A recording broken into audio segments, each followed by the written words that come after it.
First నేను మాట్లాడుకోవాల్సింది అయితే మాత్రం ఖచ్చితంగా CGI visual effects. Rukmini Vasant చూసేదానికేమో Swathi ముత్యంలో Kamal Haasan లాగా జఫ్ఫగాళ్ళగా తయారయ్యేవారు. ఆయనలాగా ఉంటావు, మంచి ఏమీ తెలియనట్టుంటావు. అద్దాలేమో సోడా బుడ్డ అద్దాలు వేసావు. నువ్వు పెద్ద అపరిచితుడు అమ్మ మొగుడులాగా ఉన్నావు కదరా రే. సినిమా ప్లాట్ చాలా బాగుంది. ఈ సీన్ ఇంపార్టెంట్, ఈ సీన్ ఇంపార్టెంట్ అన్నట్టు ఇంపార్టెంట్ సీన్లు అని ఉంటాయి. వీటన్నిటి మధ్యలో స్టఫింగ్ గా కామెడీ కుక్కినాం. కామెడీ ఎంత ఎక్కువైపోయేసరికి ఇంపార్టెంట్ సీన్లు ఏమి కనబడతలేదు నాకు, అది రిజిస్టర్ కావట్లేదు నాకు. ఇవాళ టోటల్ కాంతార స్పాయిలర్స్ మామ, ఫిక్స్ అయిపోండి. మళ్ళీ ప్రతిసారి చేసినట్టు ఇవాళ ఎందుకు గ్యాప్ ఇచ్చినావు అంటే నిన్న చేయాల్సింది, కాకపోతే నిన్న పండుగ ఇంటికి పోయి నాకు గుళ్ళు తిరగాలి కదా. నాకు సినిమా మీద ఎలాంటి ఎక్స్పెక్టేషన్స్ లేకుండా ఇలా ఉండాలి అలా ఉండాలి అని చెప్పేసి నేను ఒకటే అనుకున్నా. కాంతార ఫస్ట్ పార్ట్ ఎలా ఉందో ఎగ్జాక్ట్ అదే kind of screen play follow అవుతారు. And also I was expecting okay ఏదైతే మనకు భూతకాల ఎపిసోడ్ లాస్ట్ లో ఏదైతే వచ్చిందో అదే పూంతారని చెప్పేసి క్లైమాక్స్ లో కూడా నేను అదే అనుకున్నా. అదే కైండ్ ఆఫ్ స్క్రీన్ ప్లే ఉంటుందని ఎక్స్పెక్ట్ చేసే పోయినా. ఐ వాజ్ నాట్ ఎక్స్పెక్టింగ్ అమ్మ బాబాయ్ డిఫరెంట్ ఏదో ఇవ్వబోతున్నారు, మాస్టర్ పీస్ ఇవ్వబోతున్నారు అని అనుకోవట్లేదు.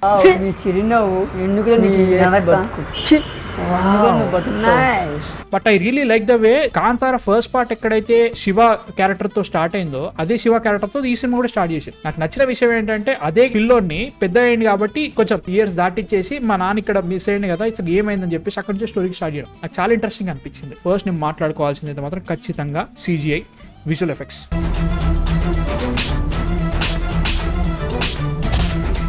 సినిమా స్టార్ట్ అయిన ఫస్ట్ సెకండ్ నుంచి వీళ్ళు విజువల్ ఎఫెక్ట్స్ కి ఎంత బెటర్ నా తెలియదు భయ్య. ఖచ్చితంగా వాళ్ళు 135 crores లో కనీసం అంటే కనీసం ఒక 65 crores CGIకి పెట్టారంటే నేను అమ్ముదాం. వేరే సినిమాల్లో 400 కోట్లు 450 కోట్లు మొన్న సినిమా వచ్చింది ట్రైలర్ వాయమ్మ అన్నారు. మీరిద్దరు నా గురించి కోడ్ లాంగ్వేజ్ లో మాట్లాడుకుంటున్నారు కదా. నువ్వు పెద్ద పాబ్లో ఎస్కోబార్ వారా 24 గంటలు నీ గురించే మాట్లాడుకోనికి చాకోబార్ ముఖం వేసుకుని నువ్వు. దీంట్లో గట్టి కొడితే 10% లో పెట్టలేదు. పులి షాట్ కొన్ని చూస్తుంటే చీటింగ్ చేసేసి ఇది నార్మల్ ఒక్కొక్క యాంగిల్ లో బాగా చూపించు, ఇంకొక యాంగిల్ లో లైట్ తీసుకోవచ్చు. లేదు, ఎందుకంటే క్లైమాక్స్ లో కూడా వస్తుంది 3-4 సీక్వెన్స్ లో పులితోటి. నేను షాక్ అయినా, అరే వీళ్ళు ఎక్కడ చీట్ చేస్తారని చూస్తున్నా నేను. CGI in this movie Hollywood level. Still నేను నా బుర్ర గోక్కునేది వైట్ హార్స్ సీక్వెన్స్. ఒక్కొక్క సీక్వెన్స్ హార్స్ ఆబ్జెక్ట్స్ తో ఇంటర్వ్యూన్ అయ్యేది. దాంతో పాటు చాలా మంది యాక్టర్స్ ఉంటారు సెట్ మీద. చిప్పు పోయింది నాకు హార్స్ సీక్వెన్స్. అంటే జనరల్లీ ఈ పర్టికులర్ సీక్వెల్ చూసిన తర్వాత జస్ట్ ఏదో దేవుడి సీన్స్ ఉన్నాయి కాబట్టి లేపాలి, ఆ సీన్స్ కోసమే కలెక్షన్స్ తెప్పించుకోవాలి అన్నట్టుగా చీప్ ట్రిక్స్ ఏవి చేయలేదు సినిమాలో. స్టార్టింగ్ నుంచి ఎండ్ వరకు వాళ్ళు ఒక స్టోరీ అనుకున్నారు, దానికి మంచి నేరేటివ్ బిల్డ్ చేసుకున్నారు, క్యారెక్టర్స్ ని బాగా సెట్ చేసుకున్నారు, సూపర్ స్క్రీన్ ప్లే పెట్టుకున్నారు, ట్విస్ట్లు పడ్డాయి, మ్యూజిక్ అన్నిటికీ వాళ్ళు కష్టపడ్డారు. ఫిజికల్ గా మెంటల్ గా బడ్జెట్ ని చాలా చాలా గట్టిగా వాడుకొని మంచి ప్రోడక్ట్ ఇచ్చారు. మనకి కాంతార క్లైమాక్స్ ఏదైతే ఎపిసోడ్ ఉంటుందో అది సెకండ్ హాఫ్ మధ్యలో వచ్చేసింది. That was peak. నాకు అందరు క్లైమాక్స్ అన్నారు కానీ నాకు పీక్ అదే బ్రో. అది ఒకసారి చేయడమే కేక, దాన్ని యూ రీక్రియేటెడ్ ఇట్ ప్లాన్. ఆ సినిమా మొత్తం యాక్షన్ సీక్వెన్స్ ఒక రకంగా ఉంటాయి. ఆ భూతకాల ఎపిసోడ్ రాగానే రిషబ్ శెట్టి ఇద్దరిని పట్టుకుంటాడు, ర్యాగ్ డాల్స్ లిటరల్ గా బొమ్మల్ని కొట్టాడు, కొడతాడు. మనకి ఫస్ట్ మూవీలో ఎంత చేసిన యాక్షన్ సీక్వెన్స్ అది it felt like a human hitting them కదా, ఒక మనిషి కొడుతున్నట్టు అనిపిస్తా ఉంటుంది. దీంట్లో అట్లా కాదు, నిజంగా దేవుడు పూని తన శక్తి అంతా మనిషికి ఇచ్చి కొట్టిస్తే ఎట్లా కొడతారో అట్లా కొట్టిరు. ఫస్ట్ థింగ్ వచ్చేసరికి నాకైతే ఇది గొప్ప కళాఖండం అని నేను అన్నాను. ఎందుకంటే నాకు కాంతార 2 years బ్యాక్ వచ్చిన ఫిల్మ్ ఏదైతుందో అదే మాస్టర్ పీస్. బట్ నాకు పర్సనల్లీ మాత్రం ఈ సినిమా బాగానే నచ్చింది. అండ్ ఇఫ్ నేను ఆ 2 years బ్యాక్ వచ్చిన ఫస్ట్ ఫిల్మ్ నేను చూడకుండా ఉంటే ఇది బాగా నచ్చేదాం ఇంకా బెటర్ గా. అది ఆల్రెడీ చూసాం కాబట్టి మనం ప్రతి సీన్ కూడా ఒక కంపేరింగ్ టు దట్. నాకు కాంతార ఫస్ట్ మూవీలో నాకు అర్థం కాలేదు అసలు దేవుడు ఏంటి, గులిగా ఎవరు, పంజూరులు ఎవరు, అసలు ఎలాంటి ఎక్స్ప్లెనేషన్ ఉండదు. కాంతారలో ఒక దేవుడు ఉన్నారు, ఆ దేవుడిని చేయడానికి వీళ్ళకి ఒక కష్టం ఉంది, దాన్ని చేస్తున్నారు, ఇది ఒక కల్చర్ ఇదని చెప్పేసి కొంచెం చెప్తా ఉంటారు అంతే, ఎక్కువ ఎక్స్ప్లెయిన్ చేయరు. అసలు పంజూరులు ఎవరు, గులిగా ఎవరు, శివగానాలు, వాటిని మనకు ఫస్ట్ మూవీలో కూడా అంతే ఏం చెప్పారు. గానాలు వరాహ రూపం మన తర్వాత వరాహవతారం, మన విష్ణుమూర్తి వరాహవతారం ఉంటదిగా అదే అనుకున్నా, కాదంట వరాహ గణ రూపం, ఇదంతా టోటల్ శివుని గణాలు అనమాట. దీన్ని ఎక్స్ప్లెయిన్ చేయడం మంచి చేసేది ఈసారి. సినిమా మొత్తం కూడా ఒక పాయింట్ పెట్టుకున్నారు. ప్రతిసారి మెగాఫిన్ ఉంటది. ఫస్ట్ మూవీలో ఏంటి మనకి ఆ ల్యాండ్ ని కాపాడాల్సిన రాజు తప్పు చేసిండు, వాళ్ళ మీద పడుతున్నాడు కాబట్టి దేవుడు వచ్చేసి శిక్షిస్తాడు. దీంట్లో ఏంటంటే ఆ కాంతార ఏరియా ఏదైతే ఉందో టోటల్ మళ్ళీ అదే ల్యాండే, దానికి ఒక పేరు పెట్టుకున్నారు ఈసారి, ఈశ్వరుని పూదోట. అది నాకు ఇంట్రెస్టింగ్ అనిపించింది. బట్ నాకు బొక్క అనిపించింది తెలుసా, వాళ్ళ ట్రైబ్ ని సరిగా క్లాసిఫై చేయలేదు. ప్లెజెస్ వాళ్ళు పండించిన దాంట్లో 3 వంతులు చేస్తారు, ఒకరికి దేవుడికి ఇస్తారు, ఇంకోటి వీళ్ళు ఉంచుకుంటారు, ఇంకోటి ఏమో అక్కడ బ్రహ్మరాక్షసులకు పెట్టాలి. క్వశ్చన్ ఏంటంటే ఇప్పుడు కరెక్టే 3 వంతులు చేస్తున్నారు, దీంట్లో కూడా దీన్ని అపోజ్ చేసే వాళ్ళు 2 గ్రూపులు ఉంటారు. ఒకటేమో మన బెర్మే గ్రూప్, ఇంకోటేమో ఎవరైతే ఊరి పెద్దనో ఎవరు ఉంటారో ఆయన ఉంటారు. వీళ్ళిద్దరి మధ్యలో ఏంటి సిచ్యువేషన్ అర్థం కాదు. ఓ సర్టన్ పాయింట్లు ఏమో వీళ్ళు గొడవ పడినట్టు అనిపిస్తుంది, ఓ సర్టన్ పాయింట్ల తర్వాత వీళ్ళు సంపాదించిన తర్వాత ఒక సంపాదిస్తున్నారు హ్యాపీ అన్నట్టు ఉంటాడు ఆయన. లేదు తర్వాత కొంచెం అయిన తర్వాత వీళ్ళ మీద అటాక్ రాగానే మళ్ళీ అటాక్ వస్తున్నారు, నీ వల్లనే వచ్చిందని చెప్పేసి లాంటిది ఉండదు. అర్థం కాలేదు వీళ్ళిద్దరి మధ్యలో ఏంటి కనెక్షన్ ఏంటి, క్లాష్ ఏంటి, అసలు అది ఎక్స్ప్లెయిన్ చేయలేని ఫీలింగ్ వచ్చింది అనమాట. దానివల్ల ఎమోషన్ పోయింది. నేనేమంటా అంటే ఇప్పుడు ఈ మధ్యలో ఉన్న క్యారెక్టర్స్ ఏవైతే ఉంటాయో జస్ట్ ఇట్లా ఇంట్రడ్యూస్ చేస్తా పోతారు. ఒక ముస్లాయన్ ఉంటాడు, ఆయనకి ఇప్పటికీ ఇండియన్ వైఫ్ ఉంటుంది, వాళ్ళకి ఇంకా పిల్లలు పుడుతున్నారు, అదొకటి పెడతారు, వాళ్ళ అమ్మ ఉంటుంది, వాళ్ళ అమ్మని సరి ఎక్స్ప్లోర్ చేయలేదు. ఎవరైతే ఈ క్యారెక్టర్స్ ఉంటారో వీళ్ళతో అంత టైం ఎక్కువ స్పెండ్ చేయమన్నట్టు. ఎందుకంటే ఈ గో టు బందర్ అక్కడ ఉన్న కామెడీ సీన్స్ అయిపోతాయి. సో ఒకవేళ కనుక కామెడీ సీన్స్ లో ఉన్న యాక్టర్స్ కి క్యారెక్టర్స్ కి ఏమైనా ఉంటే యూ మైట్ ఫీల్ ఎమోషనల్. కాకపోతే ఈ జనాలు ఎవరైతే ఉన్నారో కాంతారాలో వీళ్ళతో ఎక్కువ టైం స్పెండ్ చేయలేదు కాబట్టి వీళ్ళకి ఏమైనా కానీ అంత ఎమోషన్ రాలేదు. అది నాకు చాలా తేడా కొట్టింది అన్నట్టు. ఎందుకంటే అక్కడ మ్యాసెకర్ అవుతుంది, మనుషులు చంపేస్తున్నారు, he was trying to rape women, అవన్నీ చూపిస్తూ ఉంటారు, బట్ నాకు ఎమోషన్ రావట్లేదు. కాంతార ఫస్ట్ పార్ట్ లో ఎప్పుడైతే మనకి ఊర్లో ఉన్న క్యారెక్టర్స్ అని ఎక్స్ప్లెయిన్ చేస్తూ ఉంటారు, ఇది హీరోతో ఉండే వాళ్ళు ఉంటారు, వాళ్ళు చేసే ఎరి పనులు ఉంటాయి, అమ్మాయిలతోటి వాళ్ళు గెలికే పనులు ఉంటాయి, అది జరుగుతూ ఉంటాయి, వీళ్ళ అమ్మ ఉంటుంది, వాళ్ళ అమ్మదారి క్యారెక్టర్ చాలా ఇంపార్టెంట్ కాంతార ఫస్ట్ పార్ట్ లో. హీరోయిన్ ఉంటుంది, వీళ్ళందరూ ఉంటారు. క్లైమాక్స్ లో ఎప్పుడైతే విలన్ వచ్చి వీళ్ళ మీద అటాక్ చేసేసరికి మనకి ఎమోషనల్ కనెక్ట్ అవుతుంది. ఇక్కడ క్యారెక్టర్స్ ఏవి కూడా ఎక్స్ప్లోర్ చేయకపోవడం వరకు నీకు అంత ఎక్కట్లేదు. నాకు సినిమాలో విపరీతంగా నచ్చింది అయితే మాత్రం ఆ రథం సీన్ బ్రో. నిజంగా చెప్తున్నా, చాలా హాలీవుడ్ ఫిల్మ్స్ లో అట్లాంటి ఒక అడ్వెంచర్ సీన్ ఉంటుంది, సీక్వెన్స్ ఉంటుంది, అది సినిమాకి ఆ రేంజ్ ఇంపాక్ట్ఫుల్ అంటే కాదు. వీళ్ళు ఏ రకంగానే దొరకవచ్చు, నార్మల్ గానే దొరకవచ్చు. అండ్ అట్లాంటి సీన్లు PS1 లో కూడా ట్రై చేశారు, హీరో దొరకకుండా తప్పించుకోవడం అని. బట్ ఆ సీన్ చూసినంత సేపు నాకు pirates of the Caribbean, Jack sparrow చేసే కథలు కనబడ్డాయి. అరే మనం చేస్తారని చెప్పించింది, ఆ స్కేల్ కనబడ్డది. ఫిజికల్ గా వీళ్ళు CG కాకుండానే చాలా చేశారు దాంట్లో. And it was fantastic, it was fun to watch. ఇప్పుడు పెప్పే ఏదైతే ఉంటారో, పెప్పేనో వాళ్ళ బెబ్బేనో వాళ్ళ నాన్న ఉంటాడు, వీళ్ళిద్దరి కామెడీ సీన్స్ లో పెప్పేది వీడు వడిసే జైల్ సీన్ ఉంటుంది. జైల్ సీన్ పోయిన తర్వాత నువ్వు ఎక్కడి నుంచి వచ్చినా అంటే కాంతారాగానే కాపాడండ్రా అది కూడా మంచిగా, అది హిలేరియస్ అనిపించింది. తర్వాత మళ్ళీ ఇట్లా తీస్తా, అది నాకు మస్తు అనిపించింది కత్తిది. తర్వాత మళ్ళీ నెక్స్ట్ టైం వచ్చినప్పుడు రిషబ్ శెట్టి జైల్ డోర్ ని గుద్దుకొని వచ్చేస్తాడు, వాడు మళ్ళీ ఆగక్కడ కత్తి లేపుతాడు. చూసిన ఆ కత్తి లేపుడు ప్రతిసారి మస్తు అనిపించింది నాకు. అవి 2 సీన్లు తప్ప నాకు కామెడీ ఎక్కడ వర్కౌట్ కాలేరా. అండ్ సినిమాలో నాకు బిగ్గెస్ట్ బుక్ ఏమనిపించింది తెలుసామా, కులశేఖర గుల్షన్ దేవయ్య కామెడీ చేయడం. అంటే ఏమనుకోవాలి, like are you villain, are you not villain, నాకు అర్థం అంటే సినిమా సెకండ్ హాఫ్ సగంకి వచ్చిన తర్వాత చచ్చిపోతాడు, అది వేరే విషయం. కానీ అప్పటి వరకు నేను సీరియస్ అని తీసుకోవాలరా. ఇప్పుడు టెక్నికల్లీ ఇప్పుడు రావు రమేష్ ఏం చేస్తానంటే అప్పుడప్పుడు జోకులు చేసి సడన్ గా సీరియస్ కి ట్రాన్సిషన్ అయిపోతాడు. అది ఎంత సీమ్లెస్ ఉంటుంది అంటే, ఒరే వీడు జోకులు వేసిన నవ్వునావు అనుకో నీకు బొక్క పెడతాడు అన్నట్టు అనిపిస్తా ఉంది. దీనిలో అట్లా అనిపించలేదు. అంతసేపు నేను సీరియస్ గా తీసుకోకుండా సడన్ గా వచ్చేసి వీళ్ళందరినీ చంపుతున్నావు, అందులో నువ్వు జోవియల్ మూడ్ లోనే చంపుతున్నావు అంటే నాకు అది ఎక్కలే. నేను గుల్షన్ దేవయ్య ఆయన పర్ఫార్మెన్స్ కి నేను ఒక సీన్ ఉంటది, ఓపెనింగ్ సీక్వెన్స్ మనోడు తాగొచ్చి కూర్చున్నప్పుడు మనోడు చైర్ లో కూర్చున్నప్పుడు దే రియల్లీ డిజైన్డ్ ఆ సీన్ అలా చేశారు. ఎలా ఉంటాడో తెలుసా, జెయింట్ లెక్క ఉంటాడు చుట్టుపక్కల అందరితో పోల్చుకుంటే. అబ్జర్వ్ చేసావా, అతన్ని ఆకారాన్ని చాలా జెయింట్ గా చూపిస్తున్నావు, he goes on and kills people తర్వాత. బట్ దెన్ మధ్యలో నువ్వు కామెడీని ప్లే చేసుకుంటూ వచ్చేసరికి గ్రావిటీ పోయింది అక్కడ. లైక్ చెల్లి అండ్ మంత్రి ఇన్వాల్వ్ అవుతా ఉంటారు. ఆ క్యారెక్టర్ ఇంట్రెస్టింగ్ పర్లేదు బ్రో. నేను ఏమంటున్నా అంటే ఇప్పుడు కాంతారాలో ఉన్న ప్రజలు ముఖ్యంగా వాళ్ళ ఇంట్రడ్యూస్ ఎట్లా చేస్తారు, ఎవరు దొరికినా అదే కైండ్ ఆఫ్ కింగ్ వచ్చిన వేటకే వచ్చిన సోల్జర్స్ అందరినీ వేసేస్తారు 2 నిమిషాల్లో. దొరికిన తురుముతారు. ఇప్పటి వరకు ఎవరు కూడా వాళ్ళని ఓడించినట్టే లేదు. ఆ బ్లాక్ మ్యాజిక్ కూడా వచ్చిన తర్వాత కూడా అది ప్రాబ్లం జరిగేది వేరే విషయం. అట్లా అనుకున్నా కానీ ఇప్పటి వరకు కాంతార వాళ్ళు ఓడిపోయినట్టే చూపెట్టలేదు. He is very strong. ముఖ్యంగా బెర్మీ చాలా స్ట్రాంగ్ ఉన్నాడు. ఇట్లాంటి సిచ్యువేషన్ లో నువ్వు ఎంత కామెడీ చేసినా గానీ ఏదో సర్టన్ పాయింట్ తర్వాత ఒక సీరియస్ సిచ్యువేషన్ జరిగినా లేదైనా గానీ ఏదో రకంగా సమవుజ్జి ఆర్ఎల్స్ నా దగ్గర పవర్ ఉంది కాబట్టి నేను ఆపుతా, అట్లాంటిది ఏమీ లేదు.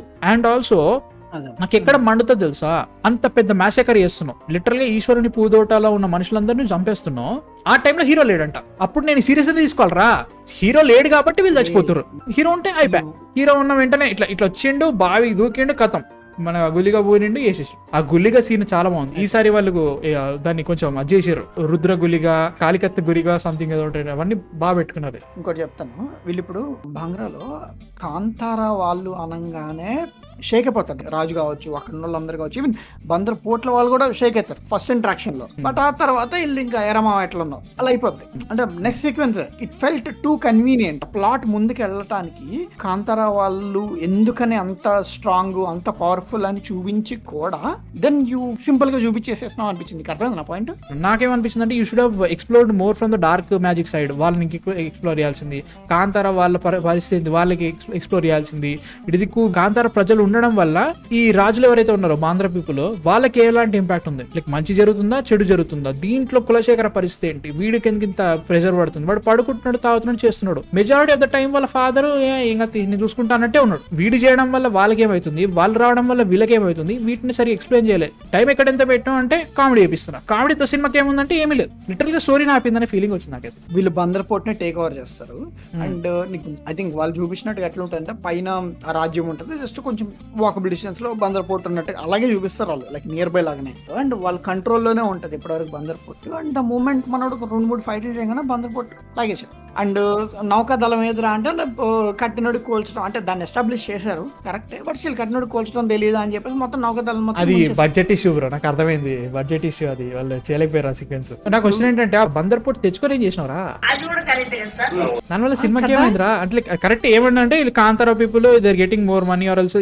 వాళ్ళకి కావాల్సినవి వస్తున్నాయి, ఓకే దాని అంతసేపు పెట్టడానికి ఏంటి సీక్వెన్సెస్ పెట్టడం ప్రాబ్లం కాదు, బట్ స్టిల్ వాటి ఒక గ్రావిటీ అనేది మిస్ అయింది. ఫస్ట్ ఆఫ్ ఆల్ సినిమాలో పర్ఫార్మెన్సెస్ టాప్ నాచ్ ఉన్నాయి మామ. రిషబ్ శెట్టి ఫస్ట్ మూవీలో ఏ రేంజ్ పర్ఫార్మెన్స్ ఇచ్చిండు, దీనిలో కూడా అదే రేంజ్ పర్ఫార్మెన్స్. ముఖ్యంగా రుక్మిణి వసంత్ చూసేదానికేమో స్వాతి ముత్యంలో కమలాసనలాగా జఫ్ఫగాళ్ళగా తయారయ్యేవారు. ఆయనలాగా ఉంటావు, మంచి ఏమి తెలియనట్టుంటావు, అద్దాలేమో సోడా బుడ్డ అద్దాలు వేసావు, నువ్వు పెద్ద అపరిచితుడు అమ్మ మొగుడులాగా ఉన్నావు కదరా రే. ఇప్పుడు అంటారు ఓ ట్విస్ట్ మాకు అప్పటి నుంచి మీకు అందరూ తెలిసిందే బ్రో, నాకు అంత తెలియదు, నేను అడవి మనిషిని అనుకోండి. నాకు ఓహో ఏమే మంచిదే ఏదో చేస్తుంది, సంథింగ్ ఈస్ ప్రాబ్లమాటిక్, బట్ నాకు ఫోకస్ అంతా కులశేఖర్ మీద పడిపోయింది. ఏదో ఉంది బట్ ఏమవుతుందో నాకు అర్థం కావట్లేదు అని ఫీలింగ్ వచ్చింది. ఎప్పుడైతే కులశేఖర్ చచ్చిపోయిన తర్వాత ఆహా ఓకే ఇదేదో జరుగుతుందిరా, ఆమె వచ్చి మళ్ళీ మాట్లాడడం సంథింగ్ ఈస్ ఫిష్, ఇంత తొందర విలన్ పోయింది అంటే ఏదో జరుగుతుందని ఫీలింగ్ అయితే వచ్చింది. నా ట్రిగర్ ఎక్కడో తెలుసా, ఈశ్వర్ని పూతోటకి తీసుకెళ్తావా అనగానే మన కొట్టింది, దీనికి ఏదో ఉంది తేడా ఇరుకు అంటే అంత పెద్ద విలన్ అయిపోద్దని నేను అనుకోలేదు ఆమె. బట్ ఈశ్వర్ని పూతోట అనగానే okay she might have a different intention, మన అడిగి బ్యాక్ స్టాబ్ అయితే కొట్టుద్ది కానీ but she's the only reason అని నేను అనుకోలే. రుక్మిణి వసంత్ ఏ రేంజ్ చేసిందంటే అరే ఈమె విలన్ ఇట్లా అవుతుందిరా, లైక్ అమ్మాయి ఎందుకు అట్లా అయిపోయింది. She was really good in the movie.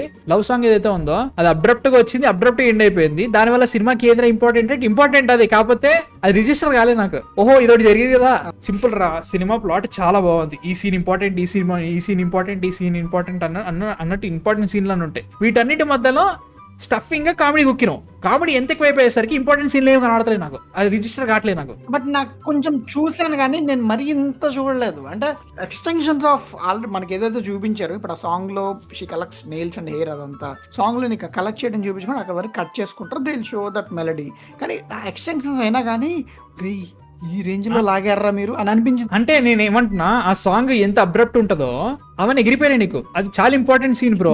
నువ్వు టోటల్ మాంటాజ్ లో లేపేసినావు దాన్ని. సినిమాలో పెద్ద బొక్క ఏంటంటే కామెడీ అనే ప్రతిసారి 100 పాయింట్స్ చెప్తా, దాంట్లో 7 పాయింట్స్ కామెడీ అని చెప్తా బొక్క.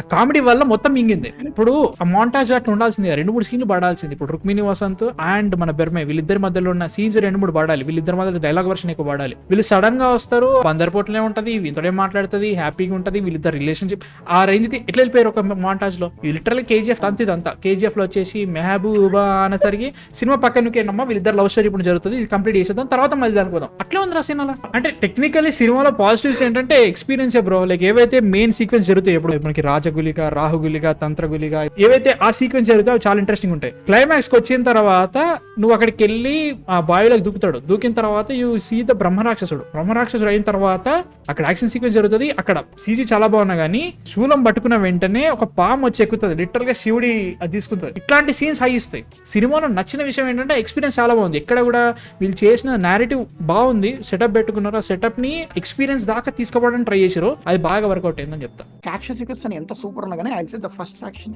సీక్వెన్స్ బీభత్సం. సోల్జర్స్ క్లైమాక్స్ లో ఉండే యాక్షన్ సీక్వెన్సెస్ ఏదైతే యుద్ధం జరుగుతుందో it was fucking good, really good bro. చుట్టంతా జనాలు కొడుతారు, మనకి మెయిన్ యాక్షన్ సీక్వెన్స్ కూడా జరుగుతూ ఉంటుంది. ఇప్పుడు హీరో ఇంకొకరు ఫైట్ చేస్తున్నాడు, చుట్టంతా అట్లా లేదు, చుట్టంతా కూడా వాళ్ళు చాలా ఆథెంటిక్ గా పెట్టుకున్నారు. ఇది హీరో ఫైట్ సీక్వెన్స్ కూడా చాలా ఇంట్రెస్టింగ్. కాకపోతే మధ్యలో కొన్ని షార్ట్స్ ఎట్లా ఉంటాయంటే రిషబ్ శెట్టి కెమెరా ముందుకు వచ్చి నరుస్తాడు. సరే నాకు అర్థమవుతుంది యోధ వారి స్టిల్ ఓకే, బట్ స్టిల్ ప్రతిదానికి 2 సార్లు ఒక ఫ్రేమ్ స్టిల్ ఫ్రేమ్ 2 సెకండ్లో పెట్టాల్సిన అవసరం నాకు అర్థమవుతుంది. నాకు సినిమాలు నచ్చినది తెలుసా, యాక్షన్ సీక్వెన్సెస్ లో లేడీస్ కూడా ఉంటారు. ఆ లేడీస్ కి వాళ్ళకి సపరేట్ ఉంటుంది. I wanted them to explore more than. వాళ్ళు మరీ స్ట్రాంగ్ కనబడతారు తెలుసా.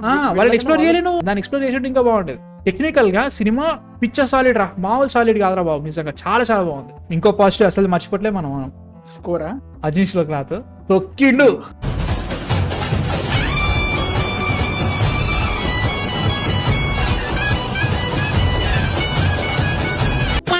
ఎవర్రో వీరు అన్నాడు కొట్టిండు, మామూలు కొట్టలేదు, చాలా చాలా బాగుంది స్కోర్ అయితే. ఫస్ట్ మూవీలో ఉండే పార్ట్స్ ని వాడిండు, మనకి వరాహ రూపం కానీ మనకి బాగా ఫెమిలియరైజ్ అయిన బీట్స్ పెట్టుకున్నాడు. అట్లా అని చెప్పేసి దీంట్లో ఒక ఎర్తీనెస్ ఎక్కువ ఉంటుంది మనకి ఫస్ట్ మూవీ కంటే. ఫారెస్ట్ పీపుల్ ఇది ఒకటి ఉంటుంది, ఇది ఒక సపరేట్ గా ఒక ట్రాక్ నడుస్తూ ఉంటది. ఇదికు మళ్ళీ మనకి కులశేఖర వీళ్ళ రాజకుటుంబీకులు వీళ్ళ మధ్యలో జరిగే మ్యూజిక్ ఇంకో రకంగా ఉంటుంది. వీటిని చాలా బాగా సెట్ చేశారండి ఫీలింగ్ వచ్చింది. స్కోర్ వైజ్ గా సినిమా సాలిడ్ రా. మీకేమనిపిస్తుంది కింద కామెంట్స్ లో చెప్పండి. కాంతారా చాప్టర్ 2 మీద మా కంటెంట్ నచ్చకపోతే సబ్స్క్రైబ్ చేయండి. సాయి పార్ట్ వైర్ ఉంటుంది టెక్ ఛానల్, చాలా మంచి వీడియోస్ వస్తున్నాయి. ఆల్రెడీ చేసిన డిస్క్రిప్షన్ లో ఉంటుంది, లింక్ ఉంటుంది, సబ్స్క్రైబ్ చేయండి. నెక్స్ట్ వీడియోతో మళ్ళీ కలుస్తాం. మ్యాన్ ఆఫ్ ఫిక్షన్ విశాఖ చెప్పండి. Signing off, bye.